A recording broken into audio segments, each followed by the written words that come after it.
Welcome back. I'm glad you're still with us here on Morning at NTV. Time now for take note of the updates that are coming through from the Ministry of Public Service on the rationalization of state enterprises. Of course, this is one of the programs that have been put in place to ensure that critical objectives and aspirations of the state and the government are achieved, including making the public service lean. With me in the studio for this discussion is Kenneth Matovu.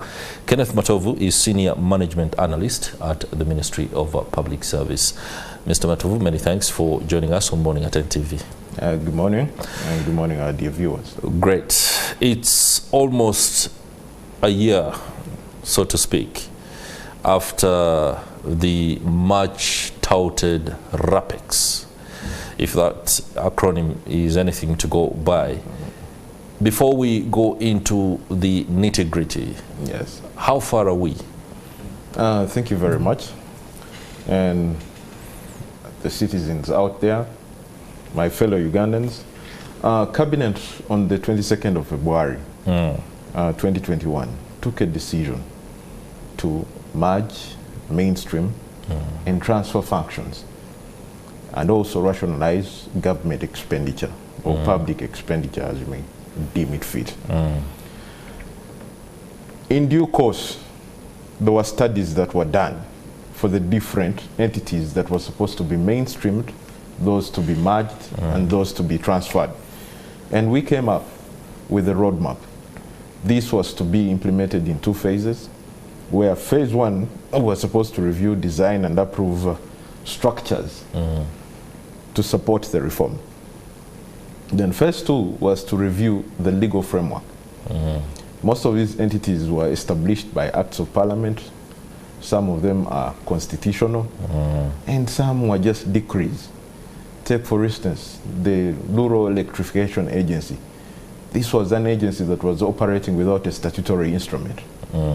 So this was fast-tracked, mainstreamed back to the Ministry of Energy Mineral Development. And as I speak today, most of these structures were reviewed, new structures were designed and developed, they were approved by Cabinet. And yes, phase 2 is underway. Phase 1 was the one of developing the structures, designing these structures for these entities. Then phase 2 was to review the legal framework. This was done. Now, where we are right now, the Public Service Commission, this is more of the appointing authority, of government, is undertaking interviews. They are absorbing people that were affected by the reform. And yes, I can say all is well. We are still within the designed roadmap for the reform. Okay. When you say all is well, that is very, very emboldening.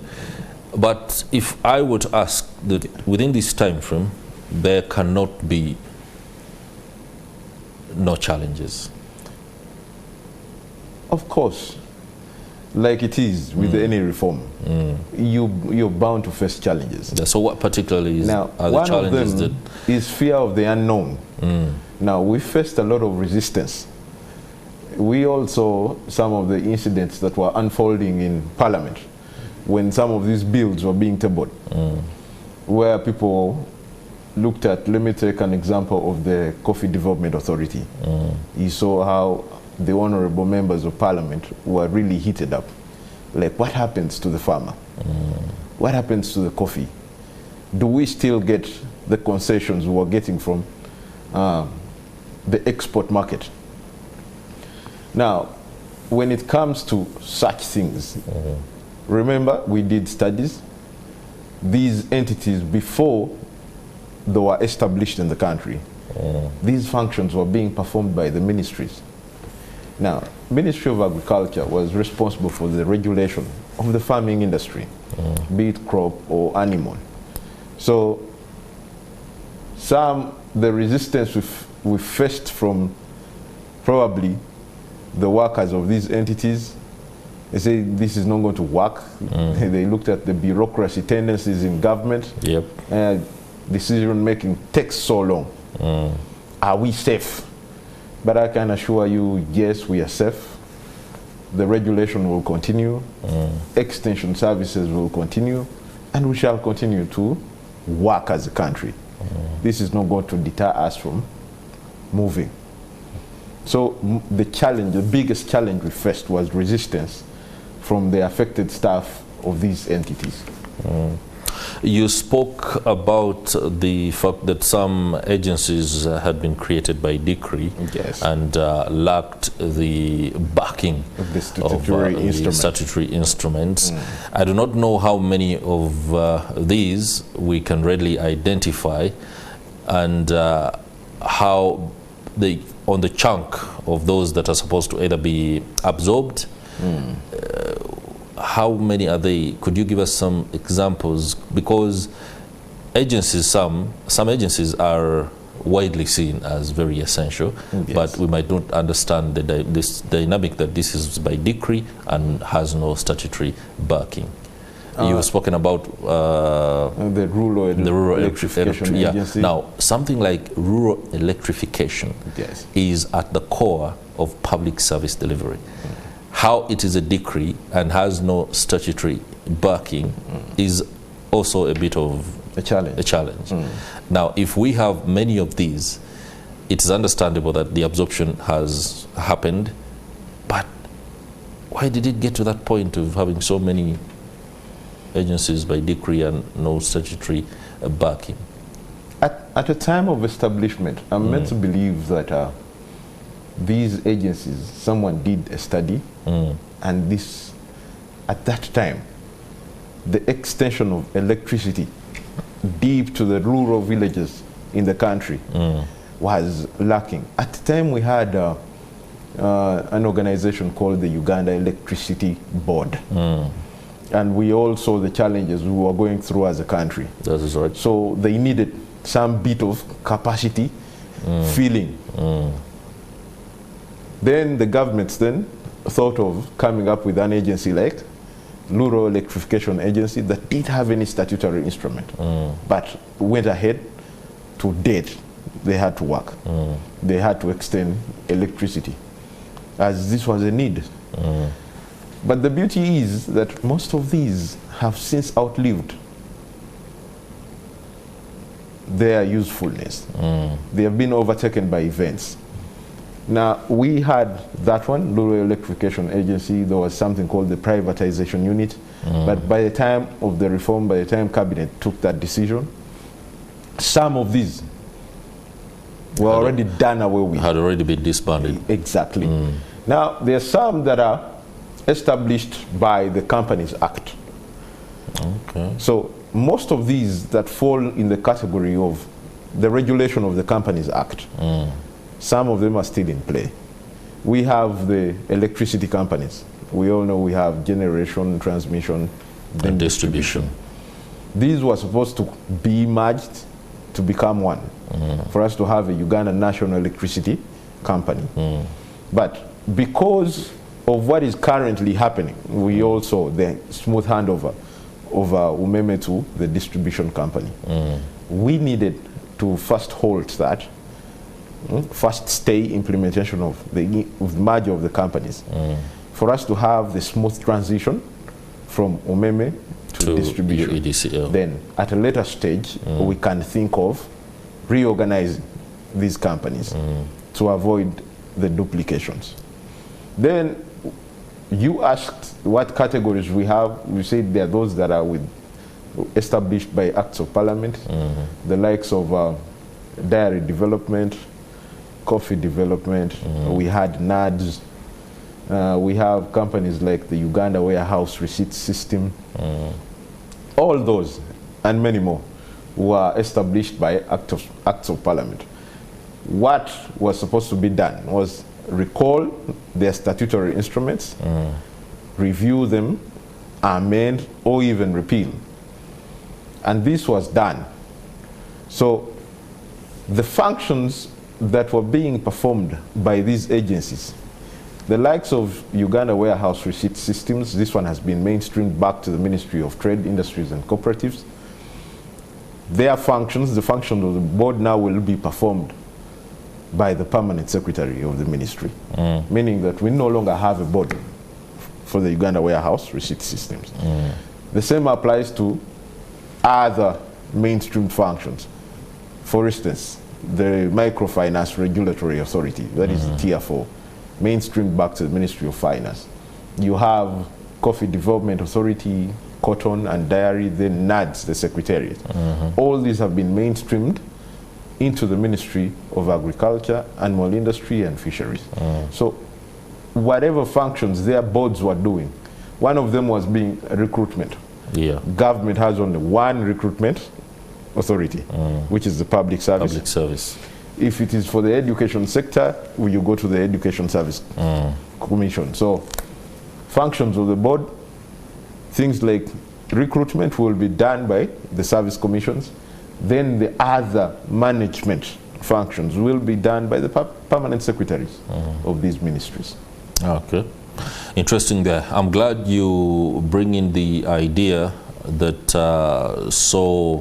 UEDCL take back the distribution of power mandate. Is it right to suggest that it's part of the grand plan to again bring together the management of generation, transmission, as well as distribution, and that in this whole mix, Umeme found itself as a victim of circumstances in the non-renewal of the concession as it had sought? Not really. Me and you both know that at one point in time, people were up in arms with the tariff. The tariff was very expensive. That is right. Then we looked at, if you were the contractor here, the terms of the contract, then you're supposed to recover some of that money you used to establish. It came at a time that these tariffs kept on going high with no justification. Then the power challenges were also not improving. The amount of load shed we were having, technical faults here and there. So the contract was supposed to operate for 14 years or 20 years. We've reached the end of the contract. Probably they didn't have the strategy to sell to us or convince us on renewing that contract. They've outlived their contract, and now we're saying we have, as a country, as a nation, we have our own companies. Distribution. They may be three, but generation stops at a point where transmission picks it up, where you're seeing those heavy power lines. The pylons. Exactly, the pylons. That's right. Then from there, you have to now distribute these heavy power loads to the homesteads. Households and industries. The households and industries. This is where distribution comes in. That you start somewhere, you start at generation point. Someone is responsible for transmitting. Then the other will go to the end user. That is the homestead, the industries. So Umeme was not a victim. Okay. It just outlived its contract. All right. Now, this whole process of rationalization is hectic, no doubt, and it requires resources. Yes. It's coming at a cost. Yes. As we aim to reduce costs. Interesting there. So how much have we incurred for now in trying to reduce the incurring of costs in the provision of critical services? I may not give an exact figure, but let us look at it this way. Okay. The main objective of the reform was to reduce public expenditure. That is right. Now, in our write-ups, we said there will be realization of short-term encumbrances and then the long-term gains. Short-term, what does it mean? That, one, as you review these structures, you're bound to take care of the staff that are affected by the reform. So in so doing, what happens? These people are validated to be absorbed. The validation exercise we do is now to confirm that yes, you're eligible to perform the functions of a given position in the service. Then, for those that will not be absorbed, that is where now the costs are coming in. The costs are coming where in. Where you have to compensate. Compensate them. Pay severance packages. So for the short term, I can confidently tell you that if we wait for the report from the Public Service Commission to tell us the number of people that have been absorbed into the service and those that have not been, we may look at it as being a big cost, but after the absorption of these affected staff, I doubt that that cost will be up there. We shall look at a few. Take, for instance, in the service, there's a policy that we do not take you on if you've celebrated your 50th birthday. Now, wow. If someone has celebrated their 50th birthday, there are conditions. We either take you on contractual terms, or we don't. Now, for the staff that were in the affected institutions that have celebrated their 50th birthday, will be subjected to these terms and conditions of employment. If someone is not eligible, they're deemed not suitable for these positions, then that one you'll compensate. So until we have that list of the affected people, that's when we can now affirm and say that we have a figure. And that will fall very much into the structure of the discussion. You will update us on that particular issue at that point in time. Now, when it comes to absorption, there are incidents where some staff or workers have been absorbed into the larger agency. Yes.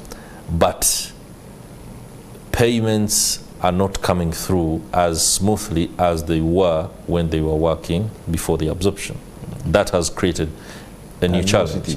The other week, just a few days ago, we had workers or employees and support staff at the Uganda Meteorological Authority up in arms and giving ultimatums. We want our money, we want our money. What's the update on that? How is that being handled, especially when it comes to, we would expect, for example, that the financial years were able to cater for this kind of arrangement. Why should there be such contestation? To the agreed staff that are up in arms, allow me bring apologies. But to comfort them, when we developed these structures, presented them to cabinet for approval, these structures were approved. Now, for a structure to be approved, there has to be a certificate of financial implications. So before you table this structure to cabinet for approval, you accompany it with that certificate. The Ministry of Finance granted our request and gave us the certificates for financial implications for all these affected entities. These monies are available. But remember, there is a process that, one, validate staff, absorb them into the service. After that, this staff has supposed to be created on the payment systems, which is the payroll system. Now, this also takes time. We have to get your details. Remember, you're coming into the service on new terms and conditions of the service. Probably you've been a manager in the other entity, and when you come to the service, you are a principal officer. You are an assistant commissioner. Those are new terms and conditions. And new roles. So all I can request for is for their patience, because the monies are readily available. So it is up to the receiving entities. Now, this is work for the heads of human resource management. To fast track creating accounts on the system for these people. and then their monies can be paid to them. It is their right, like any other human being, to get aggrieved. It is their right to go up in arms, but the comfort is that the monies are available. So all they should be, the questions they should be asking these entities, where they've moved to, when am I being created on the system? When am I accessing the payroll? No, Mr. Matovu, I do appreciate and agree with the fact that this particular transition, the onboarding and reconfiguration of roles and responsibilities can be a huge task, but that flies in the face of the foundation of the RAPEX itself. Because in making agencies lean and more functional is what you're looking out for. That is our objective. Now, if they are tested on the very first hurdle to be failing on reconciliation of roles, tasks, and remuneration, what does that augur? It might be so too soon to say they are failing. Okay. Reason being, this is a transitional period. There has to be a period where now we see we've moved from the current status to the new status. To find out, are people in? Are we ready to move? Then you go into the planning cycles, the budgeting, and then we can give it, let us give it 3 to 5 years. Then we can come back, evaluate the impact of the reform. But it may be too soon to say it is already failing. At inception. Maybe we should choose to use another word. True. All right. Anyway, since you're updating us, anything else that you would like to share in as far as the process is concerned? We are running out of time. Where we are now, this problem now goes to the affected staff of these agencies. Where we are now, the commissions are doing their work. Validation is ongoing. Onboarding of this staff is ongoing. So our request and prayer as government is that our colleagues give us time to settle them in, and then we can continue on a smooth path. Okay, and maybe very lastly, I'm just receiving a question here from somebody on X who has inboxed or gone into my DM and is asking about arbitration and disputes. Are there any disputes that you're dealing with by anybody who might be aggrieved by the process? Yes, there's some, just like you mentioned, the meteorological authority staff who are up in arms for their pay. Now, where agencies had some of these liabilities, where they had court cases ongoing, these are being transferred to the receiving entities. So we are not saying that since the agency no longer exists, it didn't have liabilities in the past. So these court cases still continue, but now the burden is being taken on by a different entity. For personal aggrievancy, it is their right. It is their right. Probably someone is not communicating enough, or they don't have the information, but for now, we can say they are manageable. Yes. All right. Thank you very much, Mr. Kenneth Matovu, Senior Management Analyst at the Ministry of Public Service, for the updates on the rationalization of state enterprises that is known as RAPEX. That will do it for our Tech Note conversation, but do stay with us. We shall be up with the Kickstarter and just give you a little bit of what might be coming up. Women participation in the upcoming general election. You just don't have to be one that makes the noise as the candidates are passing by. You should be effectively involved as a woman. But are you? Maybe those questions will receive some answers when we return. Stay with us.